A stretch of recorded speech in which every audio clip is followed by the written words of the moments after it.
When did I get here? So we're front runners.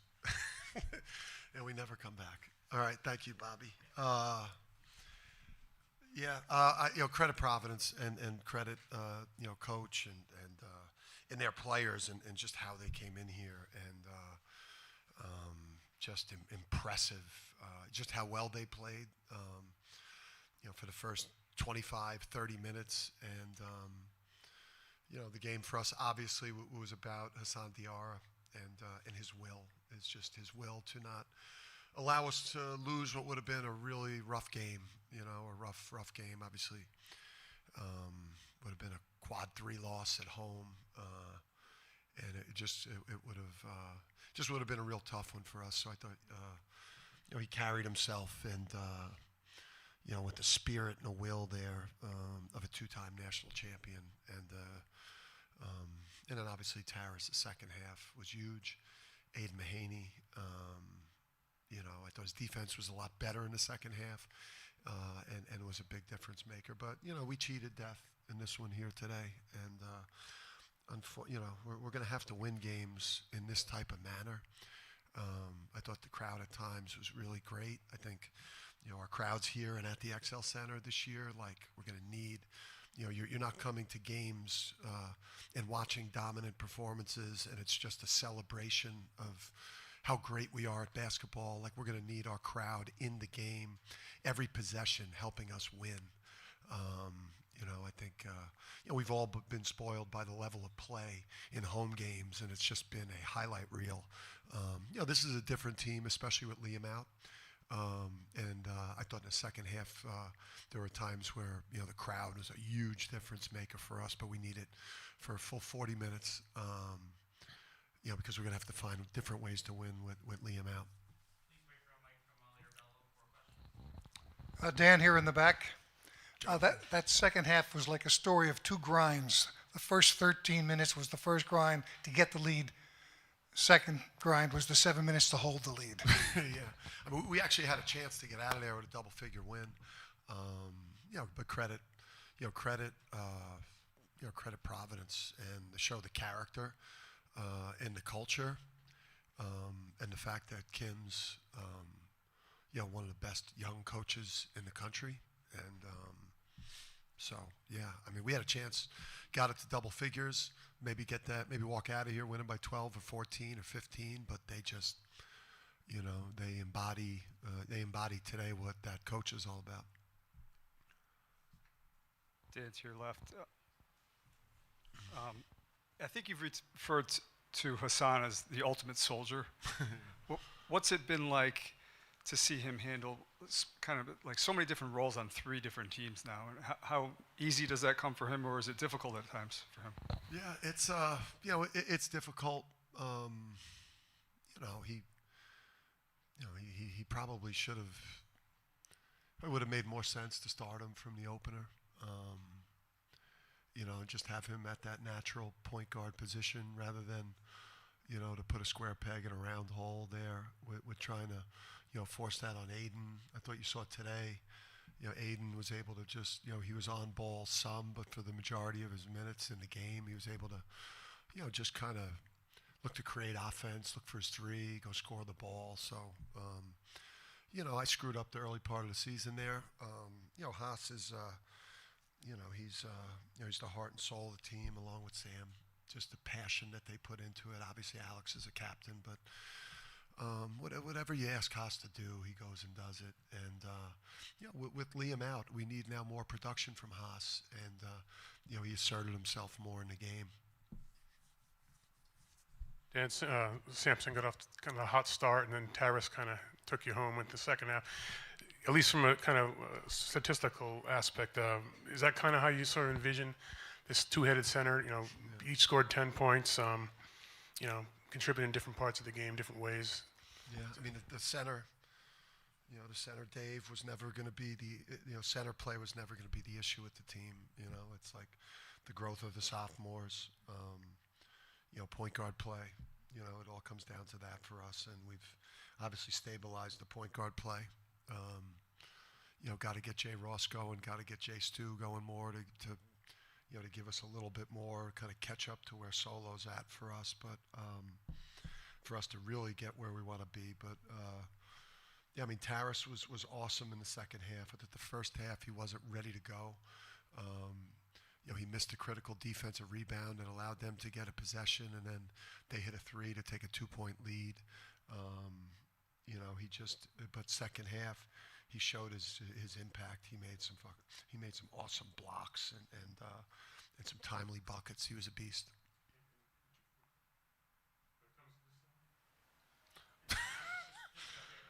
Just when it comes to rebounding, was that? There's no Wi-Fi in here either. Is there Wi-Fi? You have certain spots you got to move over a seat. Bizarre. When you look at the stat sheet, this rebounding, particularly offensive board, is that where you're probably most Yeah, I disappointed? mean, listen, the on-ball defense now, if you look statistically for them, they generate a majority of their points. I don't know if they were top 25, but they were ranked. They're pretty high in terms of their 3-point amount of scoring they get from the 3-point line. At times it was really embarrassing, our one-on-one defense. The depth that they were able to get off the dribble is very concerning. Brings us back to our low moments in November. There, but we got to find a way to be sturdier on the ball. People just with us, I think Luke and Kamani do a great job of like scout prep with the actions that the other teams run. But sometimes teams are just putting their heads down and driving us because they're targeting players that are showing up on film as not great individual on-ball defenders. And if we don't get that squared away, that's going to be a major problem. And it was a problem a lot today. And the rebounding, we're not used to being minus 12 here. That's not part of our bulletproof basketball formula. There's going to be a lot of bad film for us in this one. But, again, I thought that had more to do with, how Kim English had his team ready to play today. And that was an impressive road performance by them. Dan, how is your relationship with Haas different from the other point guards that you've had here? Obviously, he's got a lot of experience. New York guy brings that kind of attitude to it. And your relationship with point guards as a former point guard yourself is kind of like at the center of things here usually. What's the dynamic there with you and Haas? Yeah, I think, obviously, you're fouling Pierre on that 3-point shot. There are moments like that where, you're really tough on your quarterback, should have threw the ball away instead of throwing the interception type of thing. But I got so much respect for how hard he plays and, all the different ways he helps a team in terms of the energy, the competitive fire, to do whatever it takes to win a game, the being as selfless as he is and just, so I'm very grateful, that to coach him because he's a winner and he's a champion. And, but it's a stressful relationship because, you're on him about decision making. I mean, that's the preeminent position for decision making, and he's got to make so many decisions during the game. Maybe 80% of them are really good and 20% of them aren't good. So, your relationship kind of tilts back and forth between praising him and ripping him. What went into the decision to start Ross, and how do you think he did with that opportunity? Yeah, I think what we wanted to go for, was to start with a more formidable size and defensive lineup.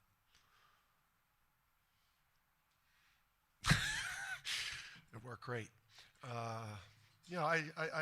We were torn between him and Aiden to get the start. Those are the two guys we're kind of going back and forth on. And obviously we went with Jay Ross. Listen, Jay Ross's game could have been a whole lot different. If he makes that corner three, if he hits that floater in the first half, he probably plays 18, 20 minutes in the game.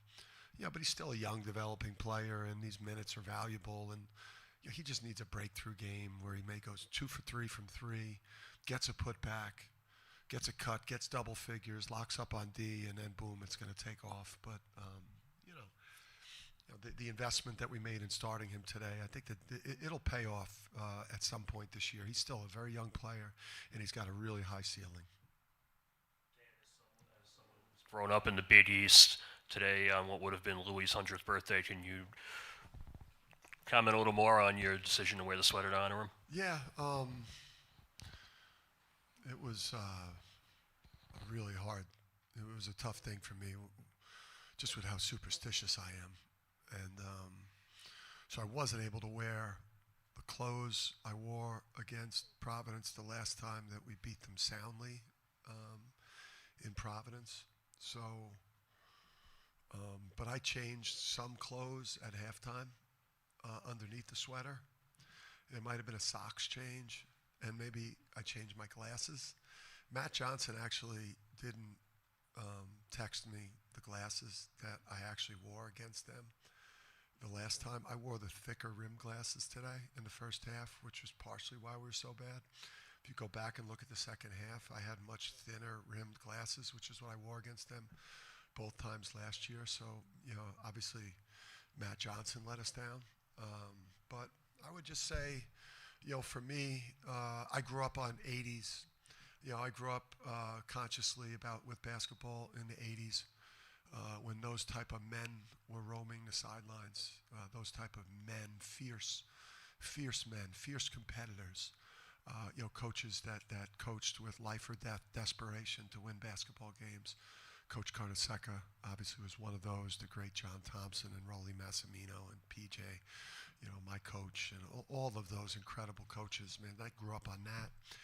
I grew up on basketball in that era. So for me, as superstitious as I am, I wanted to honor those incredible coaches that were the best coaches for me and the ones that I've always idolized. Coach, you've been one of the most physical teams in the Big East this season. You had one of the widest rebound margins in the conference. In the first half, you guys were getting killed inside. What led to that? I mean, I just thought that, Kim just had his team more ready to play than I had my team ready to play a Big East game. And then if you really look at it for us, a lot of those rebounding margins were in bye games against low majors. We've had issues in the high major games, to rebound the ball. Even our margins in games that we've won, and I felt like we rebounded it well. It's not like it was last year for us where we were plus 10, plus 12, plus 15. We don't get anywhere near the rebounding from our perimeter people.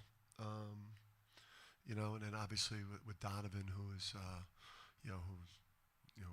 was a machine out there. So, that on-ball defense. I mean, with this team, it has its issues. And again, when you come to our games and just even the way we're coaching our team, for us, it's like we're doing anything we can to support our team to find ways to win games. And it's not as dominating, and it's not as highlight-filled, and it's not as much as a coronation, the games that we're all coming to and coaching. But at the end of the day, we're one game behind where we were last year, and we're one game ahead in the league where we were last year after everything that's gone on in our season. So I'm really proud of the team, proud that they found a way to dig that game out today, and we got to address our issues. Thank you. Appreciate it. Let's go, K-Mac.